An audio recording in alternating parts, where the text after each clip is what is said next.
Siete contenti che qualcuno ha ribaltato l'esito delle votazioni? Voi siete andati a votare, avete scelto un sindaco, Marco Zonta, ed una squadra.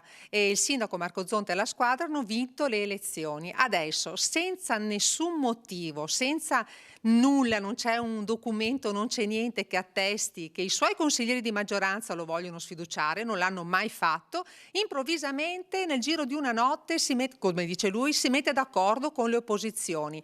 Si rivolge direttamente ai suoi concittadini Morena Martini, che di punto in bianco si è ritrovato con il ruolo di vice sindaco e con le deleghe ritirate dal primo cittadino di Rossano, Marco Zonta.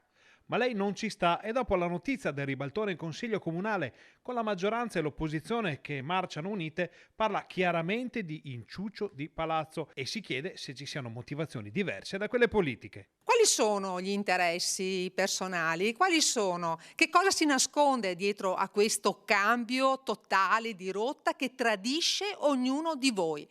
Lo scopriremo vivendo. Insomma, secondo l'ex sindaca, l'assetto con cui Rossano era stata governata dalle elezioni in poi rispecchiava il sentimento popolare e soprattutto il voto, con una maggioranza e un'opposizione, i cui ruoli erano molto chiari. Quelli di maggioranza continuano a sostenerlo, almeno ad oggi hanno ricevuto solo un WhatsApp, pensate, con un WhatsApp li ha licenziati. Con me non ha neanche mai voluto parlare, l'ho saputo alla mattina quando ho aperto la porta. Quindi una mancanza di dialogo totale che secondo me era già decisa da tempo e queste due componenti avevano già architettato a spese vostre, a spese dei cittadini di Rossano. Morena Martini mette in fila quindi quel che è stato fatto durante i suoi mandati da prima cittadina. Ho fatto passare a Rossano indenne da quella che è stata l'emergenza Covid, portato a Rossano 10 milioni di euro a fondo perduto per fare opere, la maggior parte delle quali sono già state finanziate.